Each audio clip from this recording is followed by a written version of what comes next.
का स्वागत है फिर से एक नए वीडियो में। तो आपके आ चुके हैं आज से परीक्षा के पेपर जो 2024-25 में होने वाले हैं।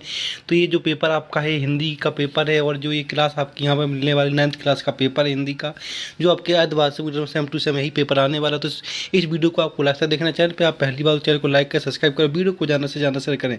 तो आप यहाँ पर देख सकते हैं पूरा का पूरा पेपर है जो आपका 75 नंबर का यहाँ पे होने वाला है। तो यहाँ पर देख लीजिए 75 नंबर यहाँ से मिल जाएंगे आपको, और 3 घंटे का समय मिलने वाला है। तो सारे के सारे आंसर आपको यहाँ पे कराने वाला हूँ। पूरे लास्ट तक आपको वीडियो देखना, विथ आंसर के साथ बताने वाला हूँ। तो आपको वीडियो को पूरा लास्ट तक देखना। चैनल पे पहली बार तो चैनल को लाइक करें, सब्सक्राइब करें, वीडियो को ज़्यादा से ज़्यादा शेयर करें। तो चलो चलते हैं अपना वीडियो स्टार्ट करते हैं कि इसमें क्या क्या आपको कौन कौन से प्रश्न बनने वाले हैं। तो यहाँ पे आप देख सकते हैं कि इसमें आपको सभी प्रश्न करना बहुत अनिवार्य है, और जहाँ आवश्यक होगा वहाँ स्वस्थ व नवीनतम चित्र बनाने पड़ेंगे। तो पूरा का पूरा पेपर आपका यहाँ पे ये क्या होता है, 75 नंबर का होता है। सब पूरे के पूरे 3 घंटे मिलते हैं आपको। एकदम आज वार्षिक की परीक्षा की तरह पेपर होने वाला है आपको। तो इस पेपर को एकदम डिट्टो आपको याद करके जाना है। इसमें से आपका 70 से 80% पेपर इसी में से आने वाला है।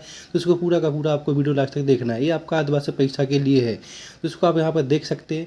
ये सारे के सारे प्रश्न बहुत करना अनिवार्य है। इसमें से देख सकते हैं यहाँ पे आपके यहाँ निर्देश दे रखे हैं, तो इनको आपको निर्देशों को अच्छे से पढ़ लेना है। तो चलो चलते हैं पर स्टार्ट करते हैं। चैनल को लाइक करें, सब्सक्राइब करें, वीडियो को ज़्यादा से ज़्यादा शेयर करें। तो यहाँ पर जो आपका यहाँ पर सबसे पहले प्रश्न स्टार्ट होता है वो आपके यहाँ से, जो आपका यहाँ पर सबसे पहले प्रश्न स्टार्ट होता है वो आपका यहाँ पर सही विकल्प से स्टार्ट प्रश्न हो जाते हैं। तो आपको यहाँ पर सही विकल्प से देखना है। तो यहाँ पर आप देख सकते हैं पूरा का पूरा ये आपका यहाँ पर 75 नंबर का हो जाता है। 3 घंटे का समय मिलता है, और यहाँ पे आपको पूरे के पूरे यहाँ पे आपको अपने निर्देश पढ़ लेने हैं। अब हम आ जाते हैं पहले प्रश्न। जो पहला प्रश्न सही विकल्प है, टोटल 6 नंबर का इसमें आता है। तो इसमें देख लीजिए जो पहला प्रश्न इसमें पूछा गया है कि आज भी उन्हें सम्मान से याद किया जाता है। किसको याद किया जाता है? सम्मान से। मतलब सम्मान से याद किया जाता है। सम्मान का मतलब क्या है? उन्हें सम्मान से मतलब बताना आपको यहाँ पे। तो आदर, तो सम्मान से क्या मतलब है?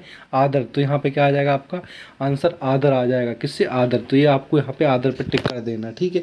इसके बाद आपका यहाँ पे दूसरा प्रश्न आ जाता है। दूसरा प्रश्न आपका यहाँ पे आ जाता है कबीर कर्मकांड के हैं। कबीर कौन से कर्मकांड के विरोधी थे? अनुयायी थे? कर्मकांड के क्या थे? कबीर कर्मकांड के क्या थे? विरोधी थे। तो क्या आ जाएगा यहाँ पे? विरोधी थे। इसके बाद तीसरा आपका आता है चौपाई छंद में प्रत्येक चरण में मात्रा कितनी होती हैं? चौपाई छंद में कितनी मात्राएं होती हैं? 16 मात्राएं होती हैं। कितनी? 16 मात्राएं होती हैं। इसके बाद प्रश्न नंबर दूसरा आता है। इसमें पूछा गया वर्णों के सार्थक योग को क्या कहते हैं? वर्णों के सार्थक योग को क्या कहते हैं? तो यहाँ पे हमें बताना है कि वर्णों के सार्थक योग को हम क्या कहते हैं। तो वर्णों के सार्थक योग को हम शब्द कहते हैं। तो देख सकते हैं यहाँ पर फोर्थ का आंसर आपका शब्द आ जाएगा। इसके बाद नेक्स्ट क्वेश्चन आपका यहाँ पे आ जाता है। इसमें ऋषि मुनियों के गुण पहुँच गए हैं।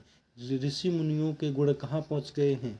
गधे में, बैल में, घोड़े में, बंदर। तो कहाँ पहुँच गए हैं? पहला आंसर इसमें हो जाएगा गधे में पहुँच गए हैं। इसके बाद नेक्स्ट क्वेश्चन आपका आता है लेखिका के अनुसार मेरे नाना पक्के माने जाते थे। लेखिका के अनुसार मेरे नाना पक्के किसके माने जाते थे पक्के? साहेब, अंग्रेज, वैद। तो इसमें क्या आ जाएगा? साहेब। तो पूरा का पूरा आंसर बताने वाले, बस आपको वीडियो को लास्ट तक देखना है। चैनल पर पहली बार तो चैनल को लाइक करें, सब्सक्राइब करें, वीडियो को ज़्यादा से ज़्यादा शेयर करें।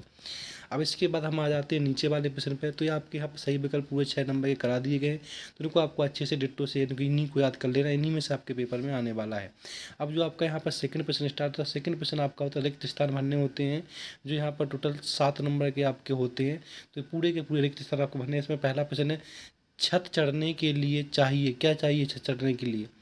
जीना या जीना। तो दोनों सेम लिखे तो दोनों आंसर हो जाएंगे आपके यहाँ पे जीना, ठीक है। इसके बाद दूसरा आता है रस खान चाहते थे कि मैं पत्थर बनूं तो पर्वत का ही बनूं। किसका बनूं? गोवर्धन पर्वत का बनूं। इसके बाद तीसरा आता है काव्य के खालिस्तान भेद होते हैं। काव्य के कितने भेद होते हैं? तो काव्य के 2 भेद होते हैं। जो पढ़ा लिखा ना हो उसे क्या कहते हैं? पढ़ाकू या अनपढ़?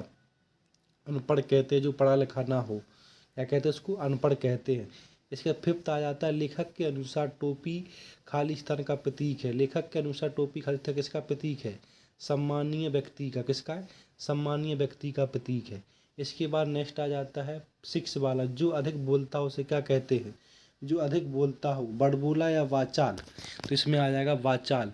नेक्स्ट क्वेश्चन आ जाता है दुष्ट व्यक्तियों के साथ साथ आदर्श भी क्या हो जाते हैं? अभिनेता या यहाँ पे सेकंड वाला पढ़ता। तो क्या हो जाते हैं? पढ़ता आ जाएगा। दुष्ट व्यक्ति के साथ साथ आदर्श भी दृढ़ता हो जाते हैं। तो आपके टोटल 7 नंबर के खालिस्तान करवा दिए पूरे।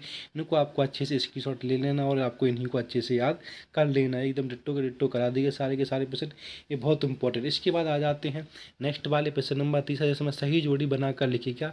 सही जोड़ी बनाकर लिखिए। तो इसमें पहला प्रश्न है कैदी और कोकिला।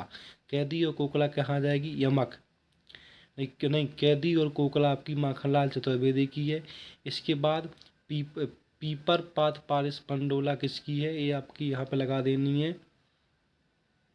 इसके बाद 5 वाला आपको लगा देना है कहाँ पे? घन में। और आपको यहाँ पे छठा वाला लगा देना है मृदुला गर्ग पे। तो इस तरह से आपके पूरे के पूरे हो गए। इनको आपको अच्छे से स्क्रीनशॉट ले लेना है। जो भी आपको इनका पीडीएफ चाहिए तो टेलीग्राम चैनल को ज्वाइन, इसका लिंक डिस्क्रिप्शन में आपको मिल जाएगा, वहाँ से आप चेक कर सकते हैं। अब चलते हैं नेक्स्ट क्वेश्चन। तो नेक्स्ट क्वेश्चन आपका यहाँ पे आ जाता है 4th नंबर क्वेश्चन। तो 4th नंबर क्वेश्चन पे क्या है उसको हम देखेंगे, उसके बाद हम आगे की बात करेंगे। ठीक है, तो यहाँ पे 4th नंबर जो क्वेश्चन आपका यहाँ पे आता है वो देख लीजिएगा एक बार। तो 4th नंबर जो क्वेश्चन है आपका, तो यहाँ पे 4th नंबर क्वेश्चन आ जाता है। इसमें सत्य असत्य बताने हैं। टोटल 6 नंबर के होते सत्य असत्य। तो 6 के 6 आपको पूरे के पूरे करने हैं। तो देख लीजिएगा आप यहाँ पे। तो पहला आपका यहाँ पे आ जाता है रस खान गोकुल में जन्म लेना चाहते थे, सही है गलत? ये सही है। खंड काव्य की कथा वस्तु विस्तृत होती है, सही है गलत? गलत है। प्रेमचंद के जूते फटे थे, एकदम सही बात है। ठीक है। मोटाई शब्द में ईस प्रत्यय जुड़ा हुआ है, ये सही है। लोकविद्या का अर्थ लोक में प्रचलित उक्ति, ये भी सही है।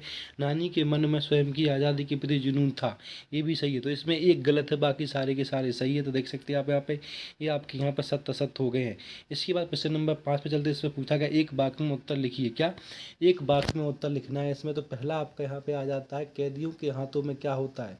तो कैदियों को हाथों में हथकड़ियाँ होती थी। तो ये आपका पहले वाले प्रश्न का हो जाता है कैदियों के हाथों में क्या होती थी? हथकड़ियाँ होती थी। दूसरा वाला आता है यहाँ पे वर्णों की बार बार आवृत्ति होने पर कौन सा अलंकार होता है? वर्णों की बार बार आवृत्ति होने पर कौन सा अलंकार होता है? अनुप्रास अलंकार होता है। लेखक के अनुसार प्रेमचंद किसके साथ फोटो खिंचवा रहे थे? पत्नी के साथ। किसके साथ? पत्नी के साथ। इसके महाकाव्य में कम से कम कितने सर्ग होते हैं? महाकाव्य में कम से कम कितने सर्ग होते हैं? क्वेश्चन नंबर 4 है। तो इसमें कितने? 8 होते हैं। इसका कबीर की प्रमुख रचना कौन सी है? बीजक। इसके बाद अन्य भाषाओं के संपर्क के कारण हिंदी में आने वाले शब्द क्या क्या कहलाते हैं? अन्य भाषाओं के संपर्क के कारण हिंदी के आने वाले शब्द क्या कहलाते? आगत। आगत शब्द कहलाते। इसके बाद लेखिका मृदुला गर्ग ने अपनी नानी को क्यों नहीं देखा था? क्योंकि वह स्वर्ग बसी गई थी, स्वर्गवास हो गई थी। तो आप क्वेश्चन नंबर 6 से आ जाते हैं। इसमें 2-2 नंबर के क्वेश्चन आपके बनते हैं। इसमें पूछा गया कवि रसखान पशु पक्षी और पहाड़ के रूप में श्री कृष्ण का साधन क्यों प्राप्त करना चाहते थे? या फिर कवि अथवा वाला प्रश्न इसमें से कर सकते हैं। प्रश्न नंबर 7 में भक्ति के 2 कवियों उनकी रचनाएं लिखी है। इसके प्रश्न नंबर 8 में लिखा है रसखान के काव्य की परिभाषा है। वीर रस की परिभाषा क्या है? शांत रस की परिभाषा क्या है? प्रश्न नंबर 10 में हमें तद्भव तत्सम बताना है। 11 में छोटी बच्ची के बैलों के प्रति प्रेम क्यों उमड़ आया? या अथवा वाला कर सकते हैं। तो इस तरह से आपको ये प्रश्न करने, सारे के सारे आंसर आपको पीडीएफ के माध्यम से मिल जाएगा। टेलीग्राम ज्वाइन कर सकते हैं। टेलीग्राम ज्वाइन पर नाटक क्या है, कहानी उपन्यास में अंतर लिखिए। हरिश्चंद्र परसाई क्या है? निपात शब्द किसे कहते हैं? मेरे संग की औरत पाठ के आधार पर लिखिए और इसका सिद्धाभाव लिखिए। प्रश्न नंबर 16 देख सकते हैं। प्रश्न नंबर 17, 18, 19 में आपको यहाँ से छांटना है सारा का सारा। ठीक है, तो इनको आप अच्छे से छांट सकते हैं। इसके बाद आपका प्रश्न नंबर आ जाता है, ये अथवा वाला प्रश्न आ जाता है। प्रश्न नंबर 20 हो जाता है। इसके बाद प्रश्न नंबर ये आपका यहाँ पे 21 हो जाता है, जिसमें हमें इसको गद्यांश को पढ़ के इसका अर्थ बताना है।